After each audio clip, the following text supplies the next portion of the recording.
Yo, what's up? Kembali lagi bersama gua Bayu RS di konten paling fenomenal, konten paling berfaedah, dan konten paling penting di dunia. Apalagi kalau tidak anti Dajjal. Anti Dajjal!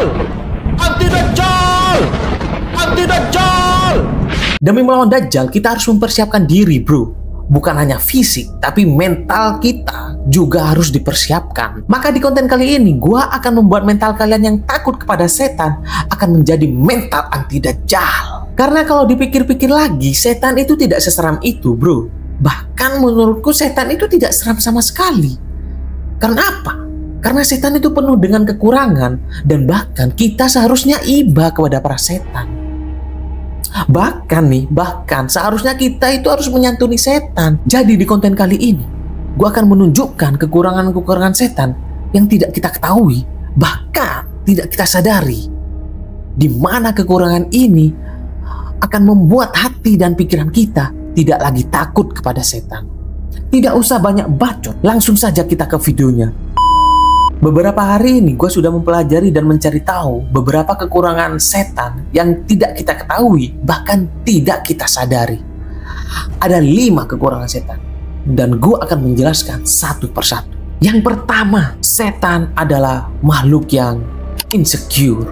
Kenapa setan menjadi makhluk yang insecure? Bisa kita lihat dari keberadaan setan.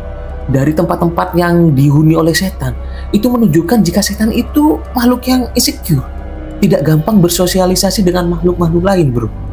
Contoh, setan itu katanya banyak di tempat-tempat sepi, seperti kuburan, rumah kosong, dan ya tempat-tempat sepi lain. Di mana hal itu bisa kita simpulkan jika setan itu adalah makhluk yang insecure, karena setan lebih memilih hidup di tempat-tempat yang sepi, di mana tidak ada kegiatan, tidak ada halayak ramai, yang menunjukkan jika setan itu tidak mudah bergaul, tidak mudah beradaptasi, dan menunjukkan jika setan tidak suka jika ada banyak orang yang menunjukkan jika setan itu benar-benar insecure.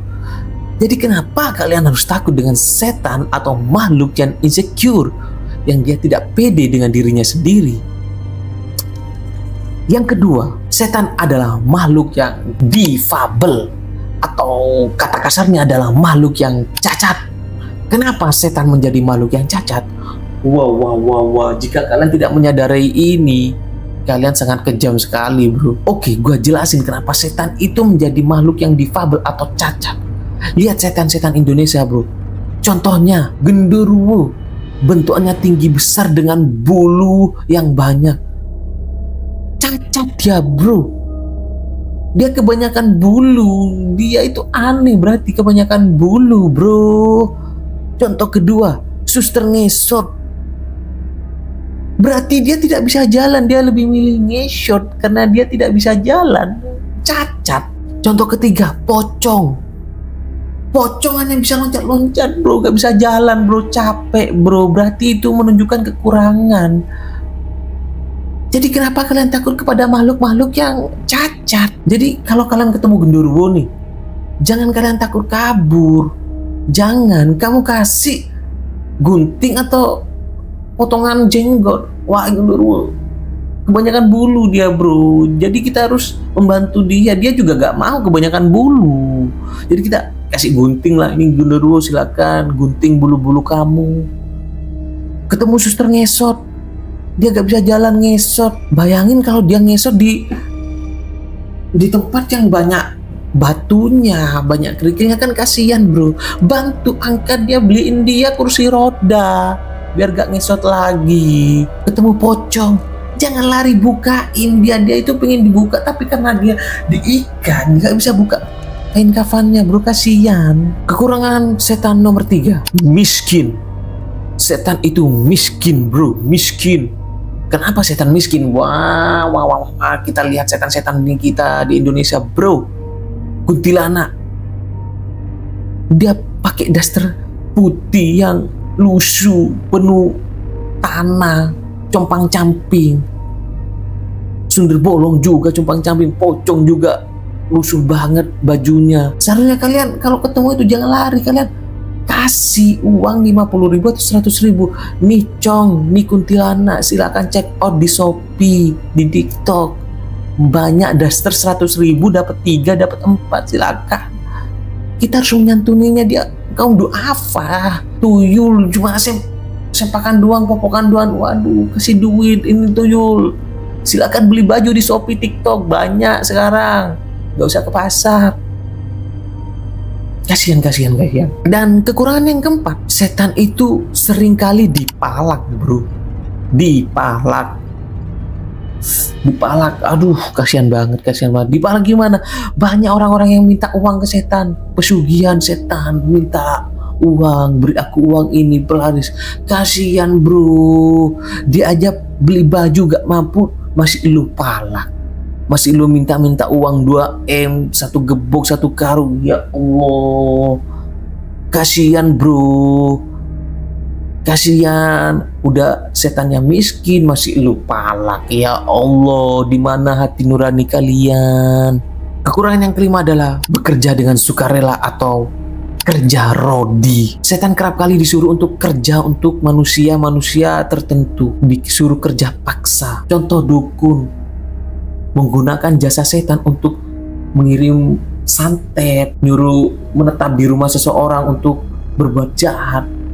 Dan setan nggak dibayar bro, dibayarnya pakai sajen, kembang, kopi, rokok. Waduh, rokoknya juga gak sepak pula, 1 lencer pula, gak 1 pak bro. Kasihan bro. Ada lagi contoh pekerja setan, orang-orang yang menggunakan jasa setan, para orang-orang yang melakukan penglaris, orang-orang yang melakukan penglaris dengan menggunakan jasa setan untuk melariskan dagangannya. Contoh di restoran menggunakan pelaris, ada setan di situ. Wah, dia cuma bisa ngeliatin orang makan berdiri doang. Ya, dan ujung-ujungnya cuma dibayar kembang, kopi, sajen. Cuma dibayar itu bro. Setidaknya kamu beliin dia ricis kek, beliin dia nasi padang kek, beliin dia pizza kek, makanan-makanan yang belum pernah dia makan, malah diberi makan kembang-kembang aja. Dan dia setiap hari kerja kayak gitu cuma dibayar kembang bro. Kerja rodi itu bro, itu sudah melanggar serikat pekerjaan bro. Kasian bro. Jadi dari kelima kekurangan ini, seharusnya kita tidak takut kepada setan. Seharusnya kita iba kepada setan. Seharusnya kita menyantuni setan-setan itu, kita membantu dia. Karena dia adalah makhluk yang insecure, dia makhluk yang difabel, dia adalah makhluk yang miskin, makhluk-makhluk yang sering dipalak, dan bahkan dia dipekerjakan paksa. Jadi kesimpulannya, teman-teman tidak harus takut lagi kepada setan. Coba kalian itu berpikir atau memandang setan dulu dari kekurangan-kekurangannya, bukan dari bentuknya. Mungkin bentuknya serem, tapi seharusnya kita melihatnya dari sudut pandang lain, kekurangannya. Bayangin gue pocong seumur hidupnya cuma loncat-loncat doang bro. Kuntilanak cuma seumur hidupnya cuma pakai baju-baju lusuh, kasihan, miskin. Dan juga ada makhluk-makhluk yang dipekerjakan paksa oleh beberapa oknum manusia. Ini sudah termasuk penganiayaan kepada para setan bro. Kita sebagai manusia khalifah di Indonesia jangan takut lagi kepada setan, karena setan adalah makhluk-makhluk yang patut kita santuni dan membuat hati kita iba dengan kekurangan-kekurangannya. Gua rasa cukup konten kali ini untuk membuat kalian sadar jika kita tidak harus takut kepada setan, dan semoga konten kali ini membuat mental kalian lebih kuat dan siap ketika Dajjal datang menghampiri.